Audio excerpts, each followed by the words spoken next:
Mining and Forestry Policy Committee to order. We do have a quorum for the record. First up, we're going to have Senate File 2797, a Tomassoni bill, and we have Senator Bach presenting the bill on Senator Tomassoni's behalf. Welcome, Senator Bach.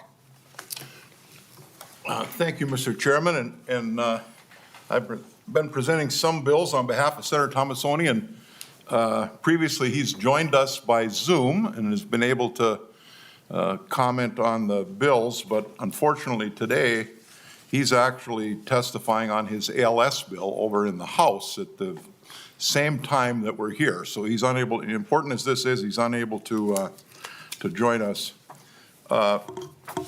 Members, this bill, the purpose really is to improve the coordination, effectiveness, transparency, and accountability of the environmental review and permitting process for metallic mineral mining projects.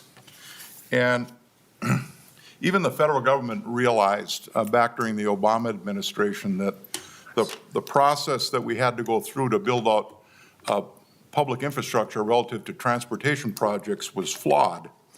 And in 2015, the Obama administration supported and a law was passed called Fixing America's Surface Transportation Act, also called FAST 41. That act was signed into law under the Obama administration in December 2015. It created a new governance structure that set forth procedures, funding authorities, and designed to improve the timeliness, predictability, transparency of the federal environmental review and authorization process for major public infrastructure projects. In January of 21, the mining sectors were added by the federal government as eligible for coverage under FAST 41. FAST 41 members includes the DNR would have to develop a dashboard with a number of things to include some transparency in the permitting process. And there's a number of things that are included in the legislation that would be on that dashboard for everybody to see.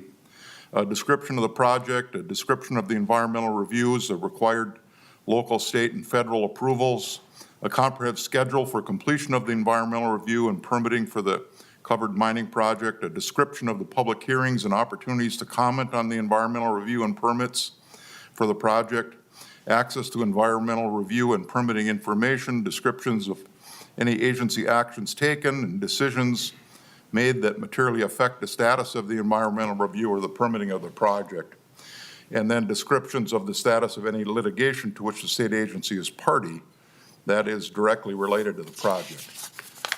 Members, right now, and even the federal government recognize that too much of this work on permitting is done behind closed doors, and the public really is, and the project proposers are kind of shut out of any kind of a timeline to know kind of what all is going on. And really, this doesn't change the environmental review process at all. It just brings some transparency to it so all of us know what's going on with permitting. And I should say, Mr. Chairman, we are thinking about I've been thinking about the Iron Range here the last 2 weeks since the Russian invasion of Ukraine. And this country produces no nickel, or almost zero nickel. And a lot of it in the world comes from Russia.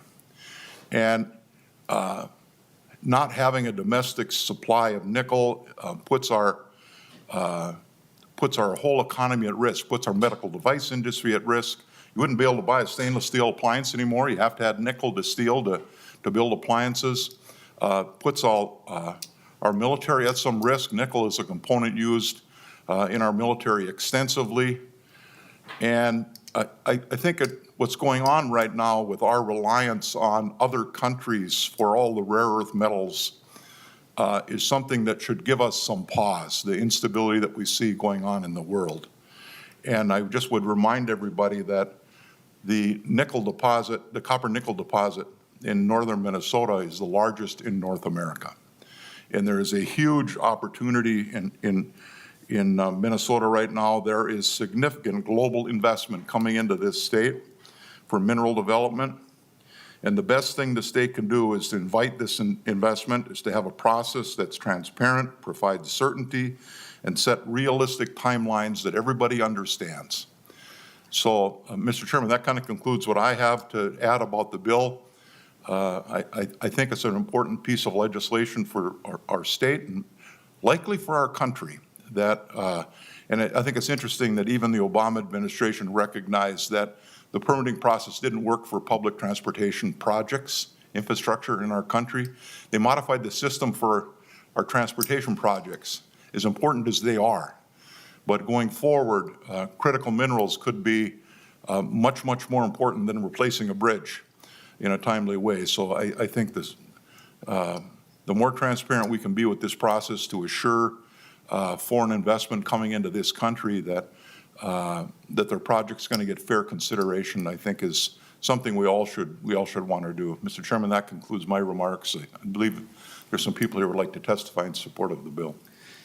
Thank you, Senator Bach, for the bill presentation. I do have a list. First up, I have Christy Bardovich, and she is online. Hi, Christy. If you'd just state your name for the record and who you're with, and go ahead and get started. Yeah, good afternoon, Mr. Chair, members of the committee. My name is Chrissy Bardovich. I'm the Environmental Director for U.S. Steel's 2 mining facilities in northern Minnesota, Midtack and Keetack. So Midtack and Keetack employ over 1,800 people who work 365 days a year to produce taconite pellets for use in making steel. I am a 3rd-generation miner, a lifelong resident of northeastern Minnesota, and a 22-year employee of U.S. Steel. And I'm here today to express U.S. Steel's support for Senate File 2797. As a member of the Iron Range community and a parent to 3 school-aged children, I see firsthand the support that the mining industry provides to the region and education throughout the state. U.S. Steel is the largest contributor to the Minnesota School Trust, with approximately $250 million paid in the last 10 years. In addition to that, we provided over $50 million to the University Trust, donated over 40 acres of land to the Nashwauk-Keewatin School District so they could build a new school, and contributed $300,000 to the Rockridge School District to help fund their construction. As we sit today, U.S. Steel does not have a project that's subject to this legislation, but I hope that we will in the future as our business continues to thrive in Minnesota. As a part of my job, I'm also very involved in U.S. Steel's sustainability efforts. As a company, we have pledged a 20% reduction by 2030, going to net zero by 2050. While these are aggressive goals that we spend significant time on, sustainability is much larger than greenhouse gases. A foundational aspect of sustainability is transparency. Much like the public and shareholders expect transparency from business, we also need that same level of transparency from regulators. A comprehensive plan determining how environmental review will be conducted, including schedules for doing so, is an important part of transparency. As a regulated party, we also need certainty and predictability and schedules to plan our capital allocation and other resources. In addition to working in Minnesota, I have responsibility for facilities in other jurisdictions throughout the U.S. I've experienced agency permitting, which was efficient yet tough. Just one example for our company is the recent work in the state of Arkansas to permit a new steelmaking facility. The permitting effort was completed methodically with a 600+ page air permit issued on January 31st, 2022 with EPA approval after being applied for in September of 2021. Although this was in another state, it did meet the Minnesota permitting goal of 180 days, so it can be done. We support this bill as it will create predictability and timeliness for large projects. Thank you for the opportunity to provide input today and for the work of this committee. Thank you. Next up, I have Frank Ngaro, who is also online. Then on deck, I have Brian Hansen. Hi, Frank. Just state your name for the record and who you're with, and go ahead and get started. Thank you, Mr. Chairman. My name is Frank Ngaro, the Executive Director of Mining Minnesota. We represent the non-ferrous mining industry in Minnesota. On behalf of the industry, I want to thank Senator Tomassoni, you, Mr. Chair, and Senator Bach for bringing this important bill forward. We believe a discussion on how environmental review and permitting in the state of Minnesota can be improved and made better is important for all industries. I'm here today to speak in favor of Senate File 2797. As Senator Bach mentioned, Minnesota is sitting on an opportunity to be a world leader in developing critical minerals essential for clean energy and to address climate change. And our domestic supply chain needs more critical minerals. Across the board, from wind, solar, batteries for electric vehicles, we simply need more of these metals. That means we need more mining. Mining nickel, cobalt, copper, PGMs, and we are import dependent on a significant percentage of all these metals. And given the recent events from COVID to war, clearly we cannot depend on foreign countries for these essential minerals. Fortunately, as Senator Bach said, not just North America, but the deposits in northeastern Minnesota are some of the largest undeveloped deposits on the entire planet. We are sitting on 95% of the known domestic resource of nickel, 88% of the known domestic resource of cobalt, and significant percentages of PGM and copper. Fortunately, we have the metals right here in Minnesota to start making a significant dent in that import dependency. And as a result, we're seeing tremendous investment in the state of Minnesota, global investment from companies all over wanting to come here and look at the opportunity to develop our minerals. The best thing the state can do to continue to invite this investment is to continue to improve the transparency, certainty, and timeliness of the environmental review and permitting process. This bill provides that additional transparency, certainty, and timeliness. Large industrial projects have always been important to northeastern Minnesota, and too often there can be uncertainty, and that can cause delays. And while we are fortunate in Minnesota to have a comprehensive, science-based review process, it can always be improved. This bill will help improve that process, and we look forward to working with the agencies along those priorities, goals, and fronts. Again, the principles and goals of this bill are not new. The Obama administration proposed many of these tenets in FAST 41 that Senator Bach mentioned and referred to, and now the Biden administration is proposing these same principles in its fundamental principles of domestic mining reform. The Biden administration principle number 7 is provide permitting certainty. It reads in part, consistent with the whole of government approach, federal agencies will improve interagency cooperation and coordination during environmental review and permitting. This will be done in concert with project proponents, state and local governments, as well as tribal nations to improve permit times. Using transparency, such as the project permitting dashboard, can provide real-time clarity for proponents, agencies, and the public. Current and recent mining projects and their timelines moving through environmental review and permitting are what they are. We can discuss what PolyMet went through in environmental review and permitting. We can discuss what Twin Metals went through in getting into environmental review, but we also need to look forward to the projects that are going to come in the future and what they need for that certainty and transparency. Companies like Teck, Talon, Encampment, Vermilion Gold, North Star Manganese all have the potential of coming forward with future projects. This bill takes steps towards the transparency, certainty, and timeliness needed for all future projects. Thank you, Mr. Chairman, members of the committee. We urge you to support the legislation. Thank you, Frank. Next up, we have Brian Hansen, then on deck, we have Jason George. Welcome to the committee. Just state your name for the record. Good afternoon, Chair Eichorn and members. My name is Brian Hansen, and I'm honored to be speaking here today with you as Board Chair of Jobs for Minnesotans. We're a unique, nonpartisan coalition that brings together labor unions, businesses, and local communities.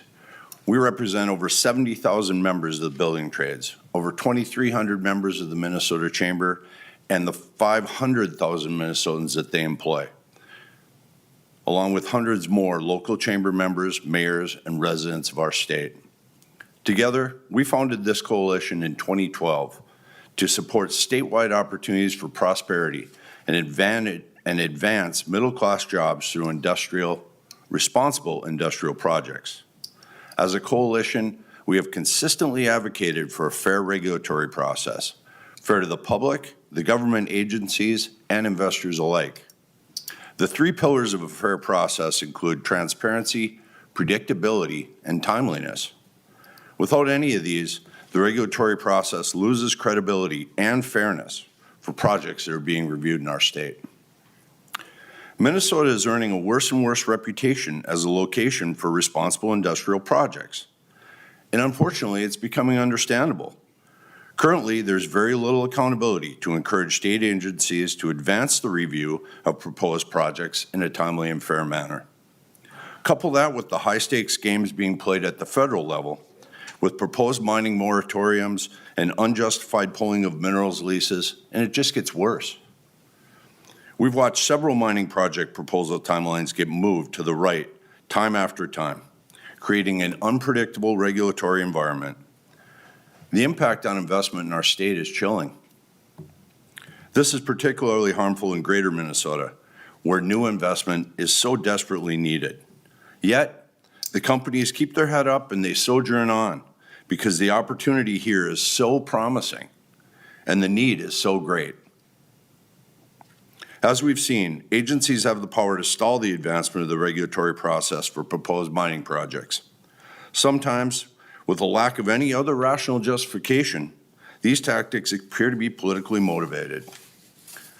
If they were approved through an existing thorough science-based review and permitting process, these important projects could bring thousands of jobs to our communities and minerals independence to our country. It's clear that the public deserves more transparency on both the proposer and regulator sides for our process here in Minnesota to be fair. We need set parameters for transparency and predictability, with timeliness a keystone of our regulatory framework. Jobs for Minnesotans is proud to support this act that aims to prevent needless foot dragging and improve transparency. This act is modeled, as Senator Bach talked about, after the federal Fixing America's Surface Transportation Act, signed into law by President Obama in 2015, and would require state agencies to establish procedures and deadlines for completing environmental review and permits for metallic mining projects. We especially support the creation of a public dashboard as a tool for agencies, project proposers, and the public to track the environmental review and permitting processes. That's what our coalition has been advocating for since its inception. Through this act, the regulatory processes for mining projects will demonstrate the credibility that we've believed in all along.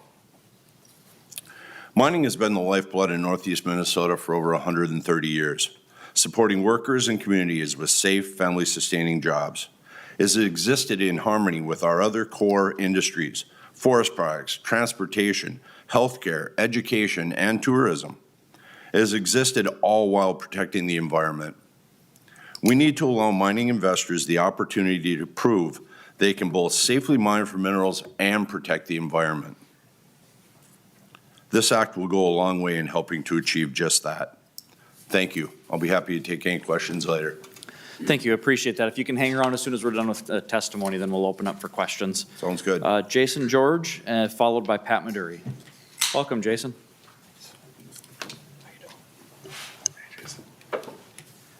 Thank you, Mr. Chair, committee members. I want to thank Senator Tomassoni for bringing this bill forward, you for hearing it, and Senator Bach for being a champion of it and presenting it here today. My name is Jason George. I'm the business manager of the Operating Engineers Local 49. We're the largest construction union in Minnesota. We have 14,500 members, thousands of whom, several thousand, live and work in northeastern Minnesota. Many of whom work in the current mines and hope to build the future mines that we're talking about today. I can tell you, as somebody who spends a lot of time with business owners and people trying to develop projects, that regulatory certainty is absolutely critical. They're investing a lot of money, and when you give them an uncertain process that changes at the whims of politics or emotion, it sends a chilling effect to their investors, and it causes them to not want to do business here. I've had those conversations with developers myself. That's why this bill is critically important. Nobody here that I'm aware of, certainly not me, is advocating for a fast track of mining projects.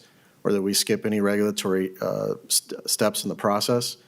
All we're asking for is a fair shake. Let these projects come forward, let them be submitted, let the companies understand the process very clearly, let it be transparent, let everybody see it. And if they can meet the standards that Minnesota has in place, let them build it. That's our position. It's been very clear from the start, and it's a pretty simple one. And right now, we don't see that. We see 17 years to one particular project has gone through the permitting process, up and down, permits handed out, permits revoked, lawsuits, litigation. We saw another project up there recently, not even, submit a mine plan, and it was put in a drawer, ignoring the process altogether. And then permits revoked arbitrarily, or leases. So, we've had some inconsistency in the way that this has been done. We need consistency. As Senator Bach laid out, we have a tremendous opportunity on the Iron Range and in this state and this country with the minerals that are in the ground there. It seems absolutely ludicrous to me that our position would be keep them in the ground. That's dangerous for our country, it's bad for northern Minnesota, and it kills jobs. So we strongly support this bill. We hope that it passes and that we can create some certainty for the industries that are looking to invest here, and we look forward to building those mines in the future. Thank you. Thank you for your testimony. Pat Maduri, and then followed by Tony Quillis after Pat Maduri. I see Pat is online. Welcome, Pat. Just state your name for the record and who you're with, and go ahead and get started.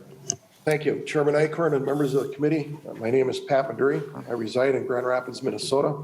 I was born and raised on the Mesaba Iron Range. I currently serve on the school board for ISD 318 Grand Rapids Big Fork Schools and vice president of the Range Association of Municipalities and Schools, better known as RAMS. I'm here to speak in support of Senate File 2797. RAMS represents cities, townships, and schools across the Taconite Assistance Area in northeastern Minnesota and has been advocating for our region for over 80 years. Our mission is one range, one voice. Our board is made up of elected leaders from across the region, representing over 70,000 constituents. And our goal is to help our region's economy, ultimately benefiting our students, citizens, and local units of government.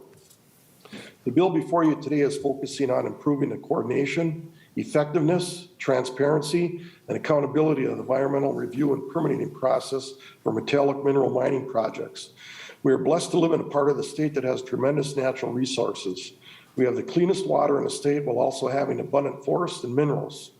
As an organization, we have taken positions before supporting mining projects that would provide jobs to our residents, financial support to our communities, and produce the very minerals that we need in the United States today. We support regulations that protect our communities while also providing rich ore we need to have in modern society. We have witnessed the lengthy and sometimes confusing process of permitting with little understanding of the timeline. We, RAM, support this bill, which gives a framework for companies, communities, and the general public to have a cleaner understanding of the permitting process as we move forward.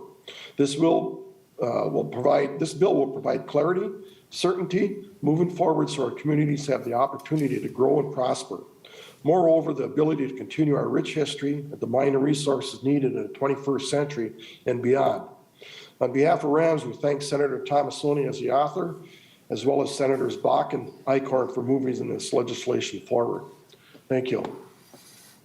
Thank you, Pat. Tony Quillis, followed by Teresa Applewek. Welcome, Tony. Afternoon, Mr. Chairman, members of the committee. My name is Tony Quillis, and I'm the Director of Environmental Policy at the Minnesota Chamber of Commerce. I want to thank you for the opportunity to make a couple of brief comments on Senate File 2797. Mr. Chairman, it's no secret that there are some challenges in our environmental permitting and environmental review process here in Minnesota.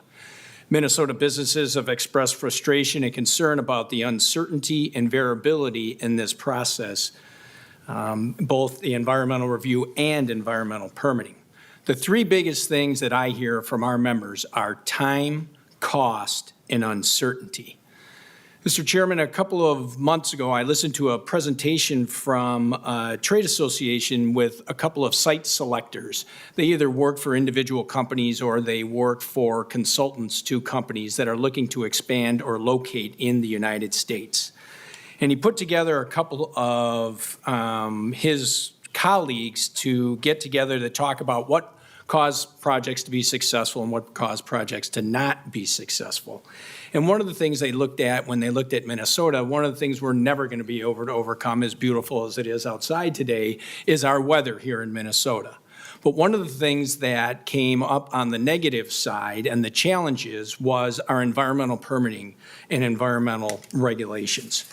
They were described as strict, complex, unclear, not business-friendly, and he even hesitated. He said, I hesitate to use this word, but oppressive. And let me give you one example, Mr. Chairman. There was a manufacturing company that was looking to locate in northern Minnesota. They looked at land, they looked at the environmental permitting process, went through it all. In the end, those 50 to 65 jobs and $100 to $150 million investment is now located in North Dakota. And the reason they cited the environmental permitting and environmental review process here in Minnesota.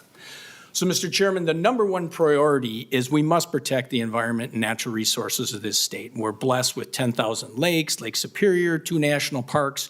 We must protect that. But we can also do that while fostering a healthy business climate that adds certainty to the environmental permitting and review process. So, Mr. Chairman, thank you for the time, and I'll stick around for any questions. Thank you, appreciate that.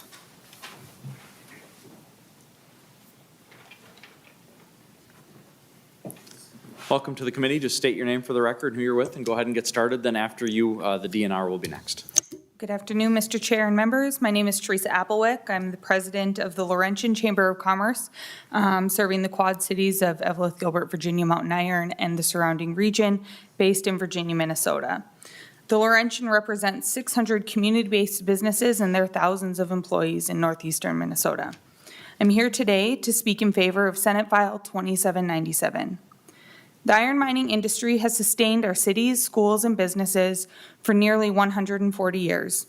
Iron mines surround our community, drive much of our economy, and anchor many of our Main Street businesses. The iron mining industry alone directly contributes $110 million in taxes annually through production and occupation taxes that feed into our cities, townships, and school districts. Additionally, roughly $300 million is paid in payroll taxes. Regionally, mining supports 4,500 direct jobs and another 11,000 jobs through ancillary services. These businesses look to Minnesota's role in responsibly supplying the minerals necessary to drive a clean energy future for the economic stability of the region. It is a great point of pride for our region that our grandfathers supplied more than 75% of the iron used by American and Allied forces to prevail in World War II. We have a deep sense of responsibility and stewardship that we are able to supply for the needs of the domestic supply chain to benefit our economy and national security. It is in our chamber's best interest to have a timely and predictable environmental permitting process so our region's largest employers can make key decisions and to allow for economic growth to take place. What we see in our iron mining industry will be rivaled by a thriving critical minerals industry if the process is fixed to allow for that growth. This legislation is modeled after Obama administration Title 41 of the Fast 41 Act. The original legislation's goals, main 3 points, included increased predictability through the publication of project-specific permitting timetables, increased transparency and accountability over the federal environmental review and authorization process, and improved early coordination of agencies' schedules and synchronization of environmental reviews and authorizations. The Laurentian Chamber of Commerce supports this legislation because the businesses these organizations represent rely on a strong and healthy mining community. In order for companies to have the ability to navigate Minnesota's stringent regulatory system, they need to have a clear roadmap for the process that includes timelines, expectations, and agency resources to complete the work. The Chamber also supports more collaboration and coordination between agencies to improve efficiencies within our regulatory process. The permitting process should not be a test of will or disposable resources. It should be a clear, concise, predictable, and transparent process to aid in growth. For these reasons and many others, the Laurentian Chamber supports legislation that improves Minnesota's environmental permitting process by making it more timely and predictable and transparent for businesses. The Chamber looks forward to working with stakeholders to ensure fairness, transparency, and predictability in permitting. Thank you, Mr. Chair and members. Thank you. So next up, we have the DNR. We have Katie Smith and Bob Meyer. I'm not sure if you're both planning to testify or just one of you, but welcome to the committee. Thank you. Good afternoon, Mr. Chair, committee members. My name is Katie Smith. I'm the Director of Ecological and Water Resources at the Minnesota Department of Natural Resources. Thank you for the opportunity to be here today. The DNR places significant emphasis on transparency, which benefits both project proposers and interested stakeholders. For these large projects, we employ planning tools that include anticipated schedules, identification of milestones, and finding critical paths to accomplish the most important steps in the process. We use websites and other communication tools to post documents and share updates. We meet routinely with other agencies to communicate, coordinate, identify potential issues, and plan to accomplish milestone items. We meet routinely and frequently with project proposers. In reviewing this bill, DNR has identified several areas that are problematic. A dashboard that can be utilized by other entities would need to be custom built and would be very expensive. Short timeframes may lead to posting proposers' data that is preliminary, not public data, and not in an accessible format. DNR's prediction for all the state and federal permits that may be required and the opportunities for public input would have to be a best guess. Other timelines in the bill may lead to an inability to coordinate with other state or federal agencies or consult with tribes. Bypassing or shortening these steps would circumvent the process and reduce opportunities for critical input. The DNR is uncertain on the numerous references to deadlines and whether those are environmental review deadlines under rule, deadlines developed as part of the coordinated project plan, or deadlines associated with implementation of this bill. The DNR commissioner appears to be given new authority to impose requirements upon other agencies and direct their work. Requiring other agencies to report through DNR will create additional workload for us. Without new funding for this work, existing staff would need to be pulled away from environmental review and permitting work to accomplish these tasks. The prescriptive, detailed requirements will make this difficult to implement and may extend the project timeline. DNR strives to operate in an efficient manner, employ best practices, and refine processes to continuously improve, but we need to take the time needed to ensure an accurate and thorough review in full compliance with the law. Thank you. Thank you. Mr. Meyer, did you plan to testify or are you just here for questions?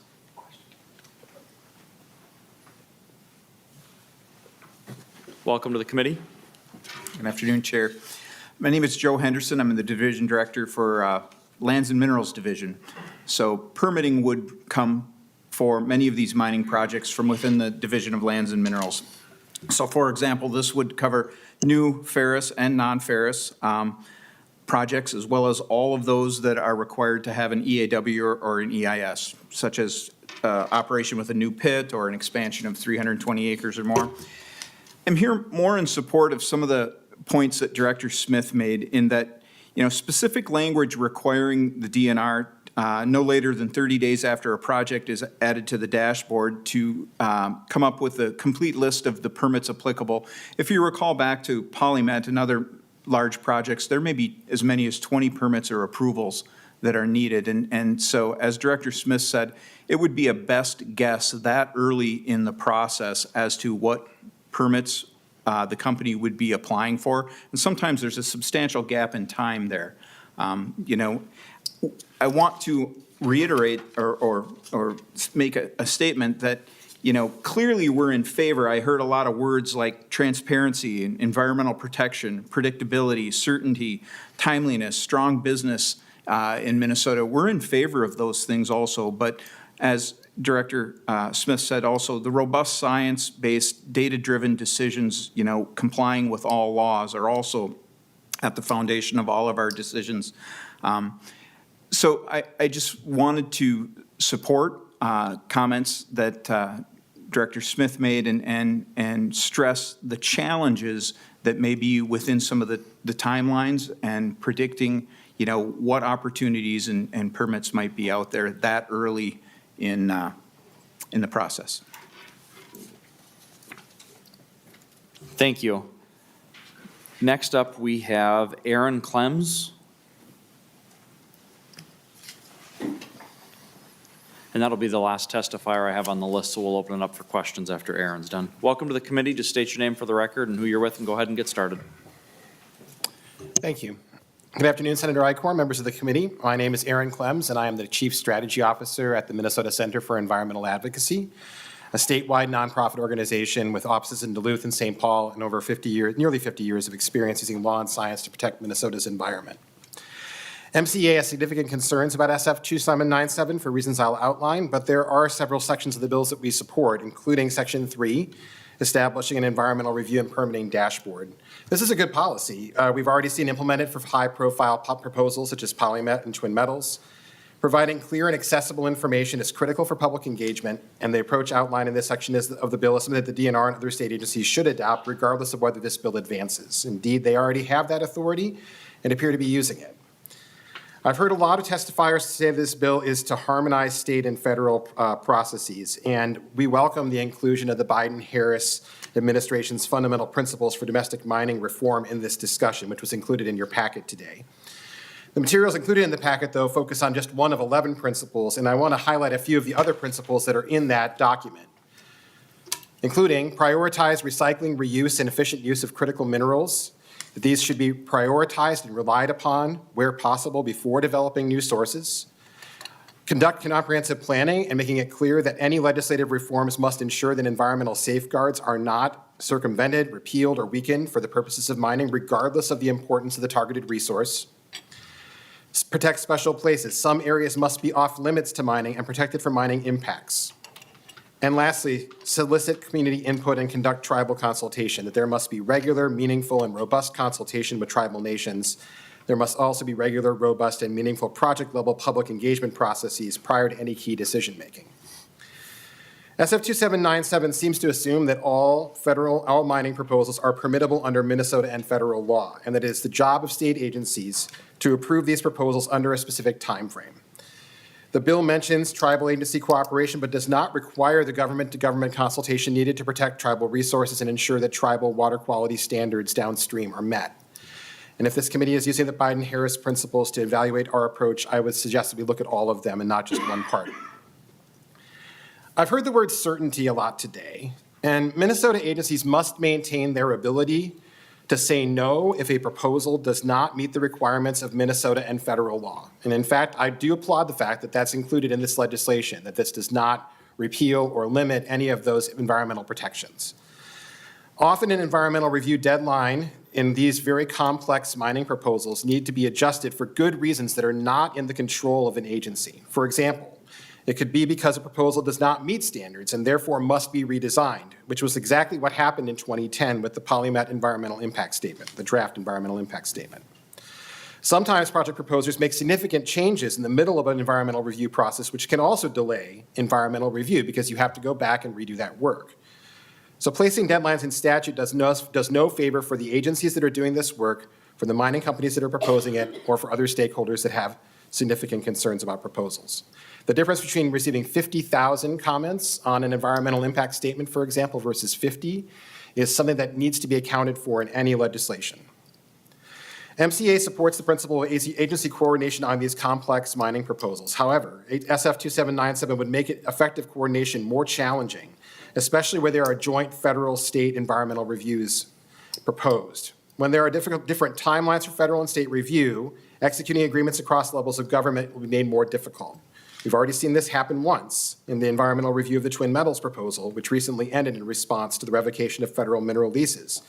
Prior to that, the Minnesota DNR and federal regulatory agencies were not able to execute a joint environmental review process, in part because the federal government had placed unrealistic deadlines for final decisions on environmental review at that time. Lastly, while you're proposing changes to Minnesota's mining environmental review process and interagency coordination, this is an important moment to incorporate what we have learned about the Polymet review process, and in particular, the interagency review process for the environmental permitting for Polymet. In this case, the Environmental Protection Agency Inspector General found that the MPCA requested that the EPA prevent their staff from submitting written comments on the Polymet water permit, thereby keeping their concerns out of the public record and out of public view, which our courts have identified as being done to avoid bad press for the project. One way to strengthen SF 2757 would be to write into statute that Minnesota agencies should not ask federal officials to avoid commenting or submit their comments in ways to keep them out of the public record. Chair Eichorn and members of the committee, MCA agrees that Minnesota's mining laws and regulations need to be updated. Our non-ferrous mining rules were written in the early 90s, and our experience with the Polymet proposal shows that Minnesota rules allow mining and tailings storage proposals and practices that are not in line with 21st century mining practices. However, SF 2797 does not adequately address that kind of change that's needed in our statute based on the issues with the recent mining proposals such as Polymet and twin metals. Thank you for your time, and I look forward to addressing any questions you might have. Thank you. That is the end of my testifiers, so we'll open it up for questions for either Senator Bach or any of the testifiers from members. I saw Senator Kunish had her hand up. Was that an accident, or did you have a question, Senator Kunish? Well, thank you, Chair. A lot of my questions were answered in both the testimony of, well, all of the those that testified. I had quite a few, but they responded to it. But as we were speaking, or they were all speaking, and I'm thinking about, you know, all of these different permitting issues or projects that we have across the state. This one is just specifically for mineral mining process. Is that correct? Maybe Senator Bach? Senator Bach? Mr. Chairman, yes. Okay. Mr. Chairman? Senator Kunish? So I'm wondering if, I mean, I really like a lot of this things in this bill, just as Mr. Clems just mentioned, there are a lot of good pieces in there. And I guess I'm just thinking, or I'm using here, maybe we need to establish something like this dashboard for the projects, especially when it comes to like environmental, the EIS permits. As we see that oftentimes they're just sort of dismissed or ignored, or the process hasn't happened in different projects. And this would certainly help not only the public, but it would also kind of keep us on a schedule of what are the different steps of getting permit for different projects. And so I like this idea of a dashboard that we can all go to and watch the permitting process and where it's going and for what reasons either things have been permitted or allowed and where it needs to go. So that's just my last comment. Thank you. Thank you. Any additional questions from members? Senator Goggin? Thank you, Mr. Chair. There's been a lot of comments here about the dashboard. A question for Senator Bach or anybody that's testified. With the FAST 41 from the federal government, there should already be like a template for a dashboard out there, I would think. So has one been developed for the FAST 41 for the federal statute, do you know? Senator Bach? Well, Mr. Chairman, let me just say, I appreciate the fact that some people like some provisions in this bill, and I will publicly say to DNR, if there's ways we can improve this so that it will work, I want it to work. So, and clearly this process can get better. Members, I just got to tell you, it was about 16 months ago, the Iron Range legislators, all 8 of us, sent a letter to the commissioner of DNR and said, we would like to know where the department is in the permitting process for twin metals. We'd like monthly updates of how the permitting is going. You know what we got? Asked for monthly updates. 16 months later, we got a request for a meeting to tell us that they were going to suspend all permitting on twin metals. Nothing from the department. Wasn't a priority for them. It was sitting in the bottom drawer someplace.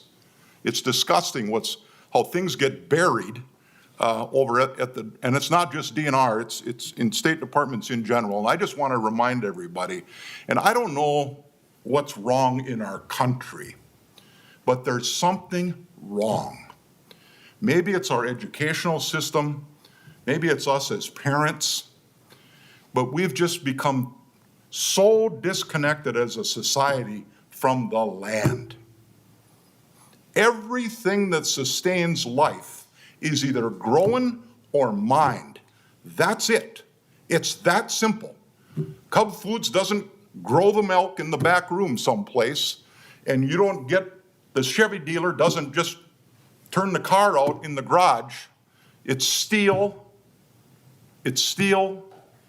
And so I get emails from people when the pipeline was going on, and they email me that they had just been to the rally against the Enbridge pipeline. And I emailed them back and said, did you drive in a car? Did you put gasoline in the car to get there? But we'll drive to protest the very thing that we're using on the way to get there. And it's kind of like being for renewable energy. You know, if Senator Tomassoni was here, he'd tell you how much copper's in a windmill, tons and tons and tons. 250 tons of steel in a windmill. But boy, we can't be for mining, but boy, do we love those windmills. And now we're gonna love solar panels. We have lost the connection of where things come from. And I don't understand where it's happened. I can't blame teachers for it, but there's something wrong. We're just one more generation disconnected from the land. Fewer and fewer people have grandma and grandpa's farm to go visit on the weekend maybe and understand where things come from. But we've got to figure that out, because I don't want my grandkids to be dependent on China or Russia or some other country in the world. Now we're going to be dependent on Venezuela for oil. Are you kidding me? What's going on in this country? You know, Tom Rukavina used to quote something that John Rockefeller said one time. Iron Rangers are damn proud people because we've made one heck of a contribution to the world. John Rockefeller once said that if it hadn't been for Minnesota's Iron Range, Germany would have ruled the world. Because the steel that made all the tanks, all the aircraft carriers, all the battleships, almost totally came from Minnesota's Iron Range. So we're damn proud of the contribution that we've made to the world. And now we're sitting on a deposit of non-ferrous metals that the world needs and that our country needs. And it's another opportunity for Iron Rangers to make a contribution to the entire world, to climate change, and we're all pretty excited about that. And we're pretty darn tired of bureaucrats burying environmental permitting in a bottom drawer someplace.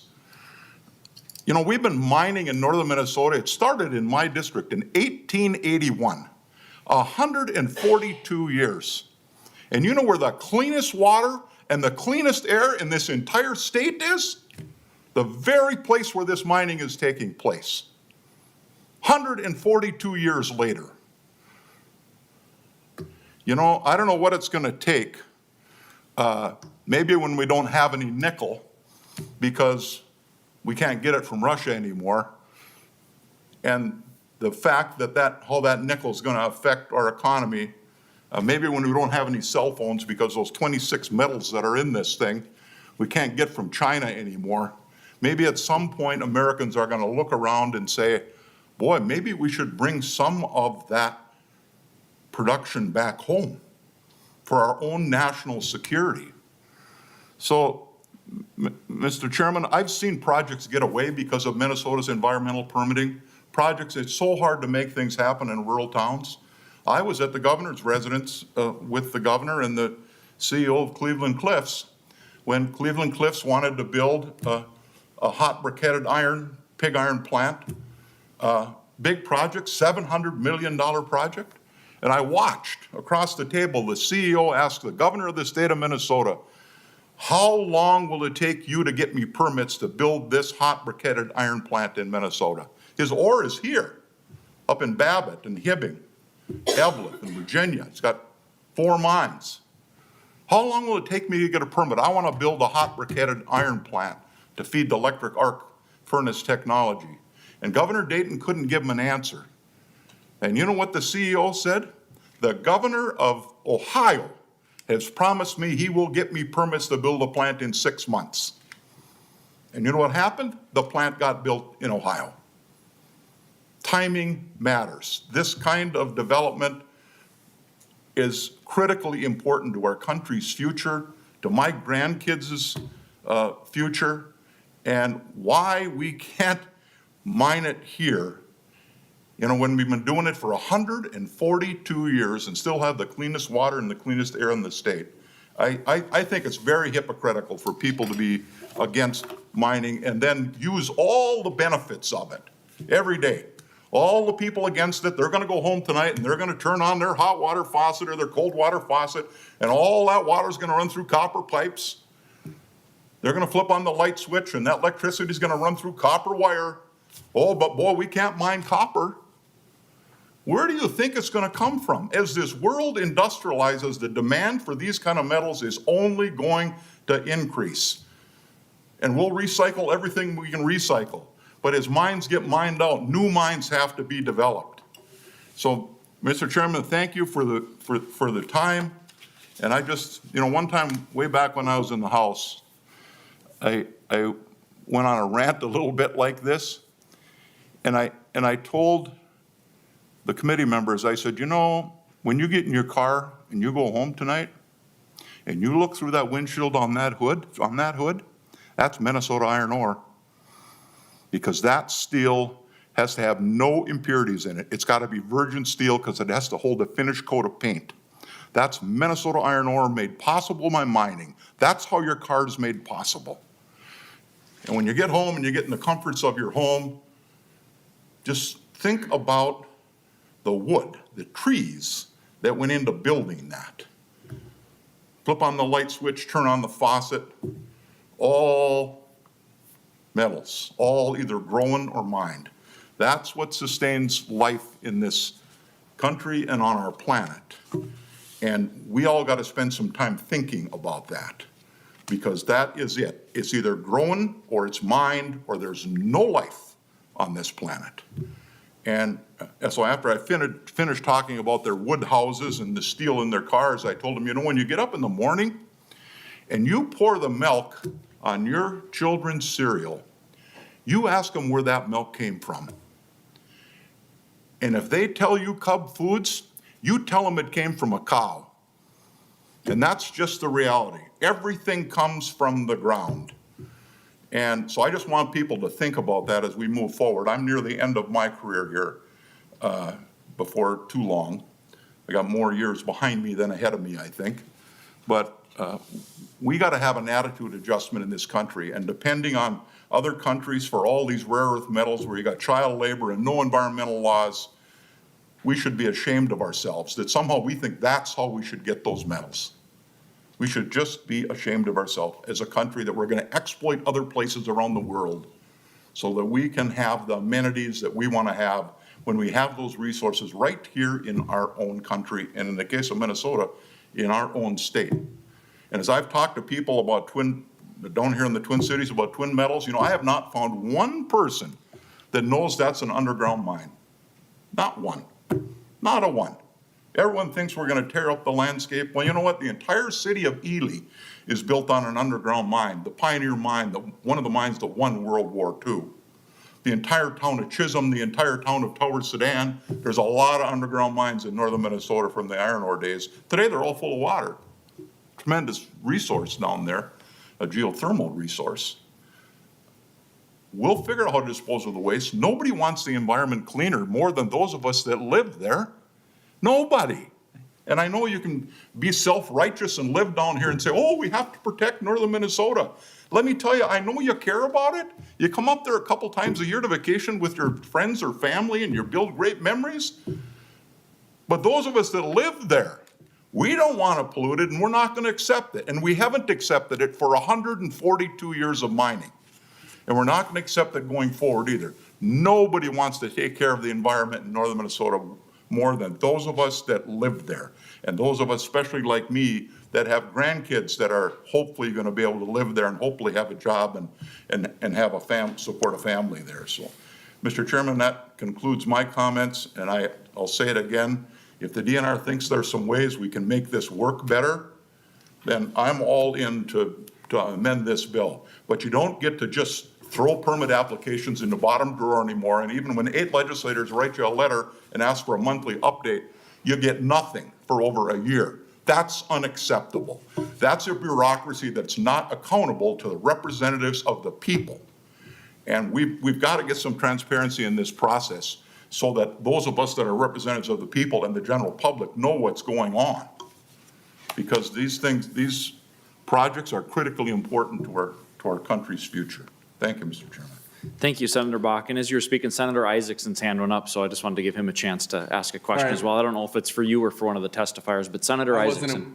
Thank you. I wasn't aware that we were at the end there. I thought I got mine up when Goggins was talking, Senator Goggins, excuse me, was talking. I wanted to know, was there a fiscal note attached? Have we asked or figured out how much it would cost? And if we looked at pricing on this, or are we expecting the DNR to eat this? Senator Isaacson, I'm hearing from staff that there is not a fiscal note yet. It doesn't sound like one's requested, but there may be one at some point. This will have a few additional committee stops. It goes to environment policy next. And does it end up in environment finance, or how does that work? I'm being told from staff, yes, it will end up in environment finance at some point. Yep, All right. after environment policy, then it ends in environment finance. Thank you. Mr. Chairman, I acknowledge there's a cost to this, the department, but that's the wrong reason to not do the right thing. And just want to remind everybody that these big mining companies that propose these projects, they pay for the environmental review. That environmental impact statement that's done, we as taxpayers don't pay for that. The companies pay for it. So let's not in any way mislead the public that somehow there's all kinds of taxpayers' dollars being used to permit these big industrial projects, because it's just not true. The entire EIS is paid for by the companies that are proposing the project. Senator Isaacson, was that it? Yeah, I know. I just, I wasn't insinuating that that was the case. I just looked to me when I saw in our briefing that it looked like there was some implied cost to the DNR, and that hadn't been accounted for yet. And I think it's a valid question to ask as we move forward. I understand Senator Bach's frustration, and I know it's hard when you've been marginalized by a government official or someone in authority. That's not a fun place to be. And I would like to see that we're just making sure that we have all of our lines, our I's dotted and our T's crossed. That's all. Thank you, Senator Isaacson, and there will be that fiscal note coming through at some point. Senator Goggin, did you have one last point before we move the bill? Mr. Chair, could I ask I have like 3 or 4 questions. Oh, yeah, sure. Sorry, I If thought I could, didn't please. realize you had. Oh, thank you. I appreciate that. Senator Bach, do you know of any other state that's implementing this Fast 41 type dashboard or has implemented something similar for mining? Senator Bach? I don't know that, Mr. Chairman, but the federal government did add mining in January of 21 to the projects that should participate in this FAST program. So the federal government has acknowledged that mining projects, complex as they are, should be under this FAST 41 process. But I don't know what others, all states are doing it, I guess, as it relates to transportation. But, there aren't that many states that have mining, but we can certainly look for that. Thank you, Senator sir. Goggin? That's great. Thank you. This question I have is for the DNR. If I could get Ms. Smith or Mr. Meyer to answer this one. How many types of permits are available for mining companies to apply for? That be Mr. Henderson? Do you want that one, or is that Mr. Meyer? Who wants to take it? Mr. Henderson? Chair, Senator Goggin. As I referenced back when we were doing PolyMet, we looked at that exact question, and federal, state, and local approvals were somewhere near 20. Okay, Mr. Chair. Senator Goggin? So during your testimony, you mentioned that it would be extremely difficult to come up with a list of all the permits that the mining company might apply for as part of the dashboard. So when you said, I knew you had said 20, so I was wondering if there was more, because it seemed like there was more to the number of permits based on the testimony you gave earlier. Mr. Henderson? Chair, Senator Goggin. The statement was more focused that 30 days into an environmental review proposal, it would be challenging to forecast what permits a company would be applying for. As you heard Senator Bach and others, we have underground mines, we have open pit mines, we have very different operations that might need different types of permits, or more than one of, like a water appropriation permit, or some type of other permits that the PCA or the federal government may offer.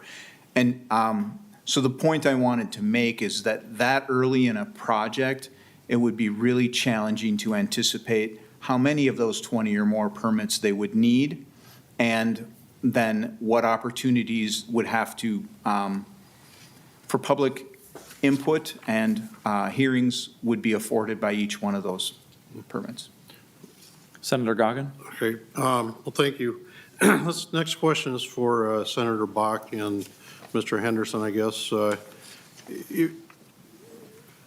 Under the current permits that are actively being mined right now, if we did nothing, no other permits going forward, how long will mining last in Minnesota, roughly? Do you know? Do you have any idea?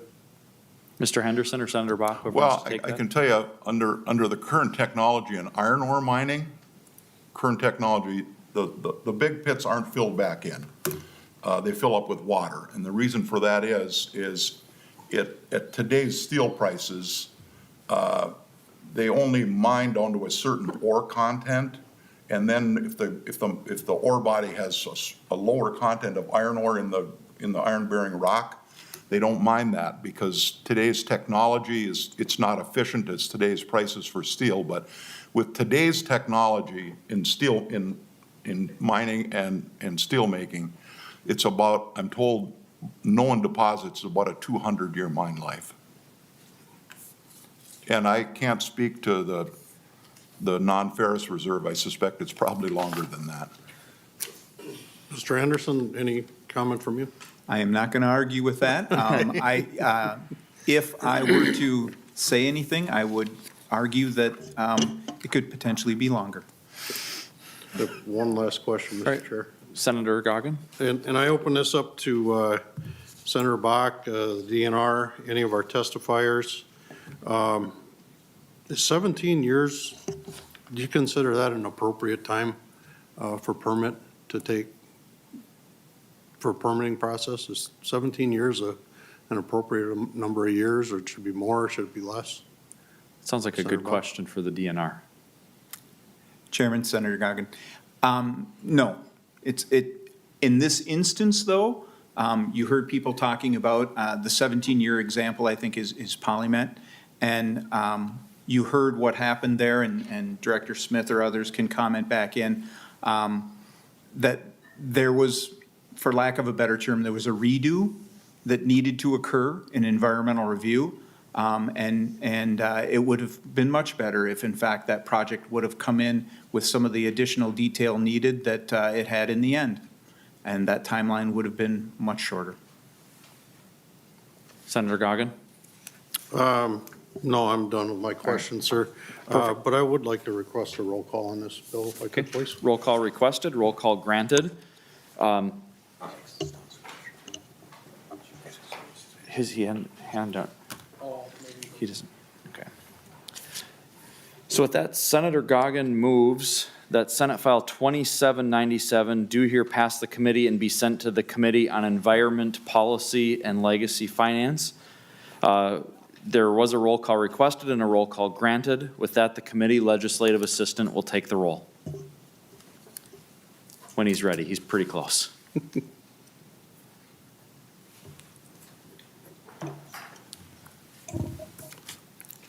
Senator Eichorn, Aye. Senator Goggin, Aye. Senator Kunish, No. Senator Isaacson, No. Senator Rude,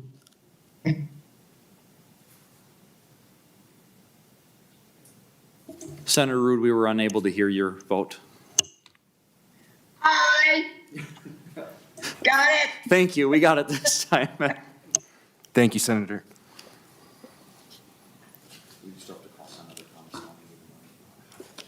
Senator Tomassoni.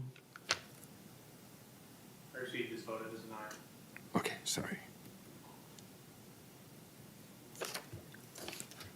Chair, the ayes have it, 4-2. All right, there being 4 ayes and 2 nays, the motion does prevail, and Senate File 2797 is sent to the Committee on Environment Policy. Thank you, Senator Bach. And to a previous comment, you said the amount of copper, I looked that up. I've heard Tomassoni say that several times, and it's about 6 to 7 thousand pounds is typical for a windmill on what's in there for copper. So is his number of 250 tons of steel accurate? I didn't look that up, but I Remember, that's a see lot of steel. I see the individual from the Iron Mining Association shaking her head, yes, that is correct, so. And that's just for one windmill. One windmill. It has to come out of the ground, Mr. Chairman. Yeah, exactly. Thank you very much. Thank you for the great discussion today. Next up, we're going to have Senate File 3899, which is on the school trust lands, and that is my bill, so I'm going to go to the testifier table and have Senator Goggin come to the chair.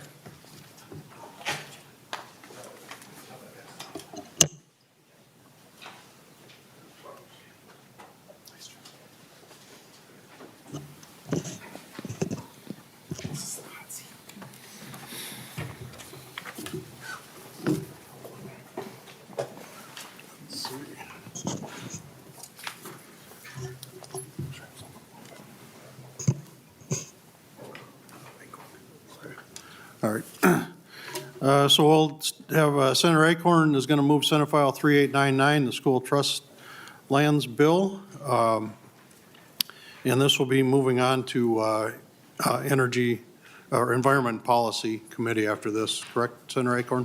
That's the plan, Mr. Chair. Okay. Senator Eichorn, please proceed with your testimony. Thank you, Mr. Chair, and for the opportunity to hear Senate File 3899. I would like to thank the co-sponsors, Senator Hoffman, Clausen, Newton, Duckworth. We're all members of the School Trust, along with Senator Rude, who is also a member of the School Trust Commission as well. Senate File 3899 makes numerous technical changes to the statute that governs the powers and duty of the School Trust Lands Director. This bill would clarify by requiring the School Trust Lands Director to act in a fiduciary capacity. It already does that, but it would clarify that, provide some transparency by recognizing the duties of the Director, provide some uniformity with other executive branch appointees, and provide some flexibility by reducing restrictions on the Director's ability to hire and retain employees. This bill did go before the School Trust Lands Commission, and it was passed unanimously out of the Commission as well and is being carried in the House. So I know it's moving on both fronts, and I think this is important just so that way our Office of School Trust can continue to do the things that they do really well. With me today, I do have the Director of the School Trust, Aaron Vandelin, and if I could hand it over to him to give some comments about the bill and why it's important, I would like to do that at this time. Thank you, Senator Eichorn.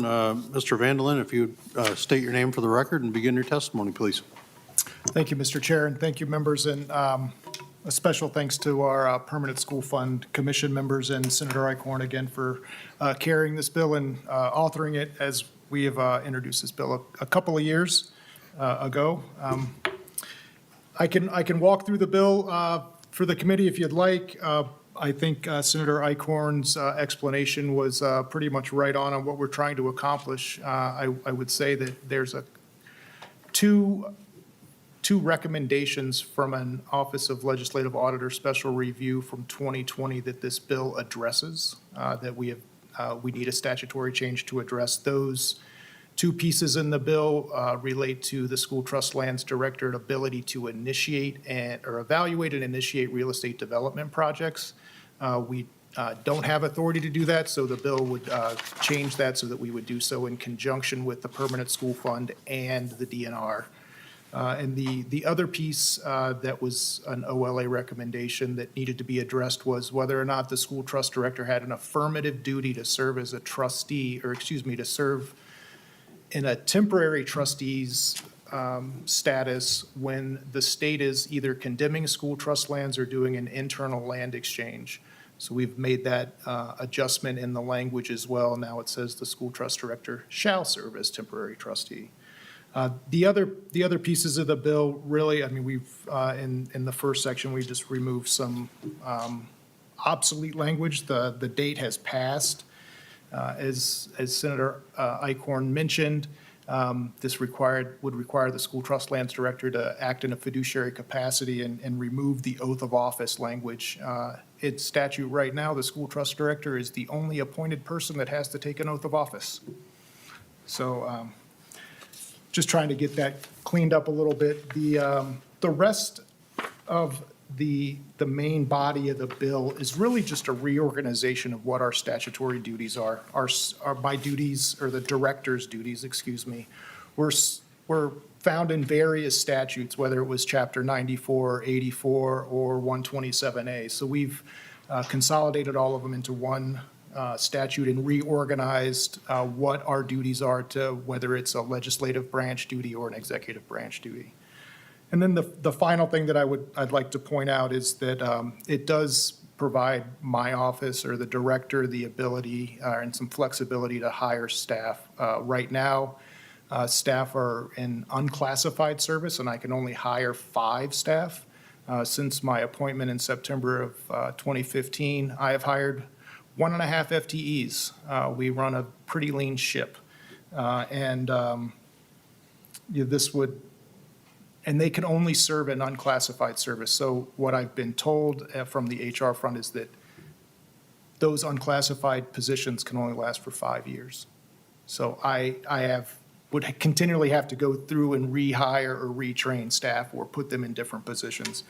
And I don't think that that's really beneficial to the school trust kids of the state. And that's really who we work on behalf of, is the 860-some thousand students that are in K through 12 education. And providing that consistency in the office, if I were not to be reappointed to a third term, we would need that consistency in the office so that the kids could still receive the benefits that they're supposed to. And with that, Senator Goggin, I will end my testimony and stand for any questions.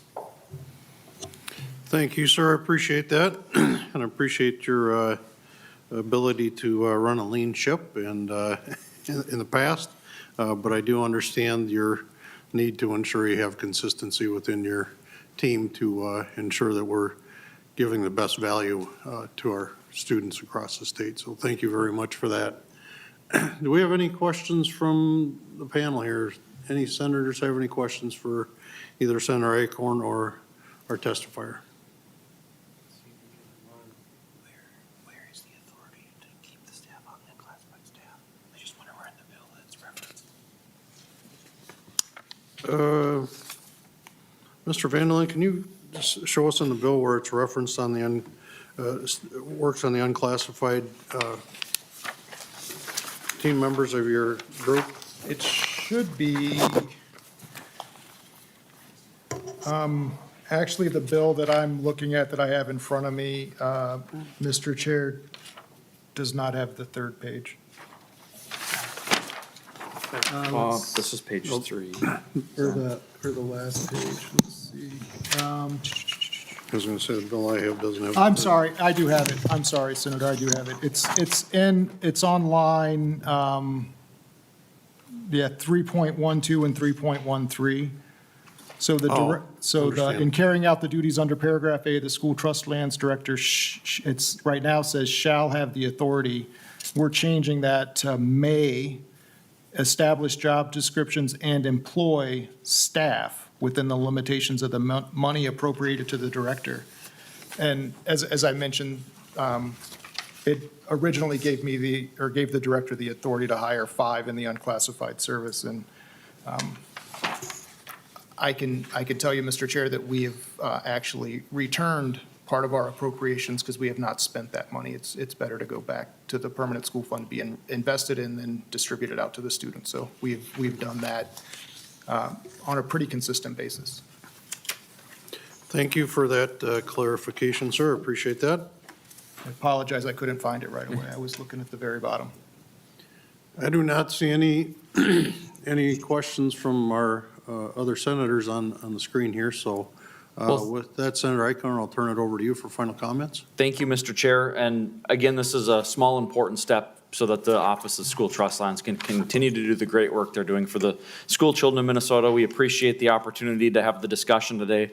I know the discussion will continue as it makes its way through the process, and certainly willing to work with anyone as that happens. But again, as I mentioned before, we did have consensus on the School Trust Commission with this bill. So with that, Mr. Chair, I would move that Senate File 3899 do here pass the Mining and Forestry Policy Committee and be sent to the Committee on Environment Policy and Legacy Finance. So moved. Members, if we could unmute your microphones, please, and we'll take our votes here. All those in favor of passing Senate File 3899 to the Environment Policy and Legacy Finance Committee, say aye. Aye. Aye. Those opposed, say nay. Motion passes. You're on your way, sir. Thank you, Mr. Chair. And that's all the business we have for the committee if you want to close things up. That's it. So appreciate everybody's attendance and engagement with the meeting today. We're adjourned. Thank you.